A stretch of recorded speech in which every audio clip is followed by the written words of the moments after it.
It's not going to be easy, but as long as the West sticks together and provides Ukraine what they need, Ukraine will in fact win this war, and it's important that they do. Yes, the special military operation, or what some people refer to as the full-scale invasion, started a year ago, last February. But the war actually began in February of 2014 when Russia invaded Ukraine and seized Crimea, illegally annexed it, and began extensive support for the so-called separatists in the Donbass region. The Russians believed that we would not respond, that we would not be able to stick together. They made a terrible miscalculation because of our apparent unpreparedness. We were still dealing with the retreat from Afghanistan. The UK was a mess domestically. Germany was still building Nord Stream 2. And so the Russians, you could almost see how they would think, we didn't do anything after Georgia. We probably would not respond. And we didn't do anything after 2014. So we probably wouldn't really respond or be able to stick together. Ben Hodges is a retired U.S. Army Lieutenant General who served as the Commanding General of the United States Army in Europe from 2014 to 2017. He is currently an expert on European security and frequently shares his insights on various international conflicts. In the passage provided, Hodges discusses his perspective on the ongoing conflict between Ukraine and Russia. Hodges expresses confidence in Ukraine's ability to win the war against Russia, despite the challenges it faces. He believes that the West, including the US, UK, and Germany, will continue to provide essential support to Ukraine. Hodges reminds us that the conflict began in 2014 when Russia invaded Ukraine and illegally annexed Crimea. He suggests that Russia's decision to invade was a miscalculation based on the assumption that Western countries would not respond due to their preoccupation with other issues. Hodges points out that after 9 years, Russia still only controls a small portion of Ukraine, despite having multiple advantages. And then, of course, their annexation of Crimea has given them the most important, decisive part of Ukraine. And it changes everything. It gives them an advantage in the economic sphere as well as the military sphere. And then finally, there still are a lot of good, smart, well-intentioned people that just can't imagine that Ukraine will defeat Russia. It's just too big. But this has been going on for 9 years, and Russia only controls somewhere between 15 and 20% of Ukraine, despite having all the advantages. And so I think when you take a look at that, after 9 years, they still have not sorted out most of their major problems. This is part of the reason why I'm optimistic about Ukraine. According to Hodges, U.S. tanks will not be a significant factor in the conflict, as they will likely not arrive until the end of the year.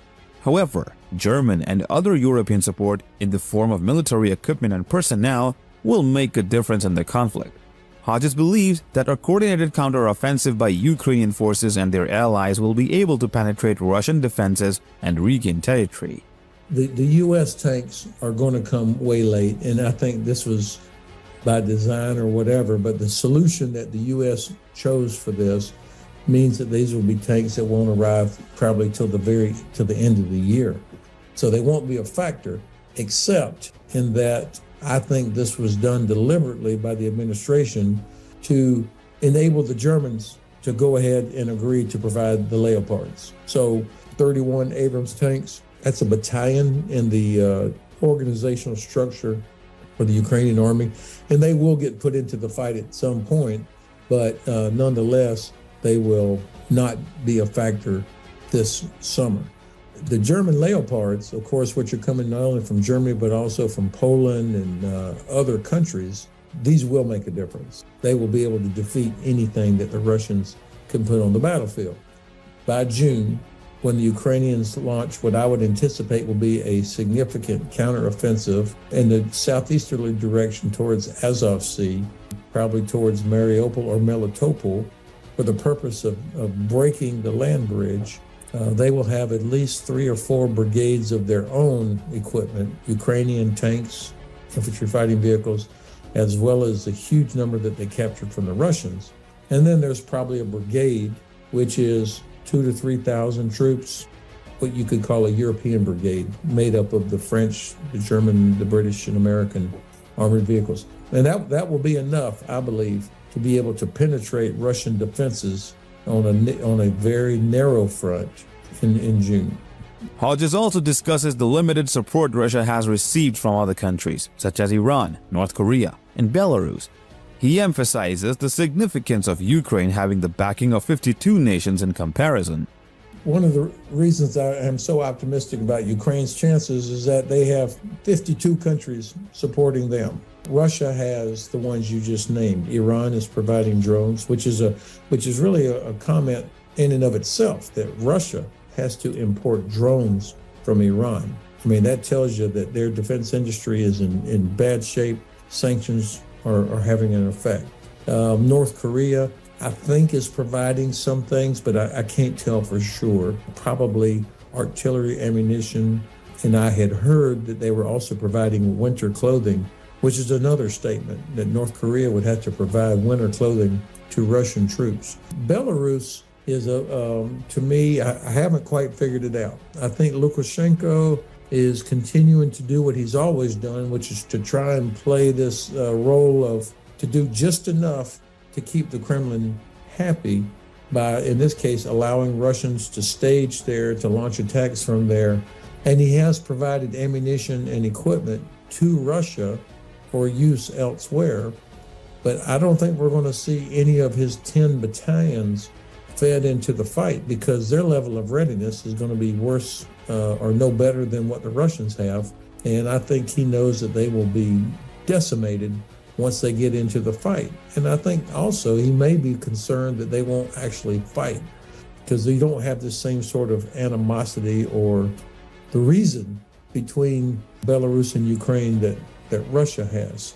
But he also, of course, is going to be worried that about getting annexed by Russia. So I think he'll have to continue to play that game. Interestingly, finally to China, I thought it was significant that Secretary Blinken made a public announcement while he was there at Munich, saying that we know that the Chinese are considering providing lethal aid. Now, if somebody like Secretary Blinken to say that means that they have hard intelligence that would say that.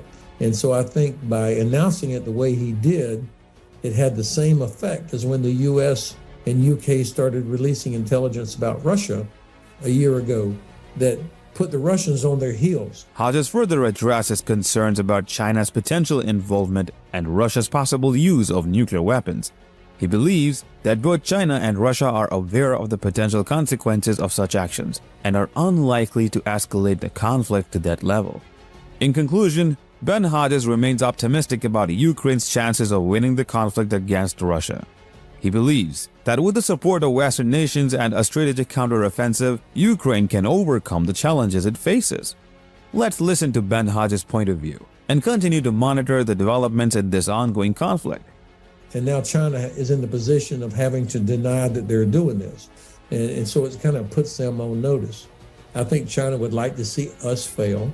They don't want to see the Russian Federation collapse. And they're watching to see, can we stick to it to help Ukraine as they consider their own options in the Indo-Pacific region. I'm even more convinced that he will not use tactical nuclear weapons. They have thousands of nuclear warheads, strategic and tactical. They clearly don't care how many innocent people they kill. But I think that they take seriously President Biden's warning that there would be catastrophic consequences for Russia if they were to use any kind of nuclear weapon. I think they take that seriously. And from a practical standpoint, there is no battlefield advantage for Russia to use a tactical nuclear weapon. It won't change anything on the ground except it kills a few more innocent people, damages a few more buildings and towns, but it won't change anything on the ground. I think that people around Putin realize this. If there's no good outcome for them in anything once they use it. As long as they don't use it, though, they can see that we are very, very concerned. So we're kind of on the margins of giving in to nuclear blackmail. That would be a very dangerous situation. So I think the administration is eventually going to push through all that, and simultaneously, we should be communicating directly, and maybe they are privately, directly to all the elites, all the people around Putin, telling them, if he uses a nuclear, if you enable or tolerate or allow him to use a nuclear weapon, then all of you are going to hang as well. After the War Crimes Tribunal finishes their job, you're going to be up there on the gallows with him. They need to feel there is no impunity for them.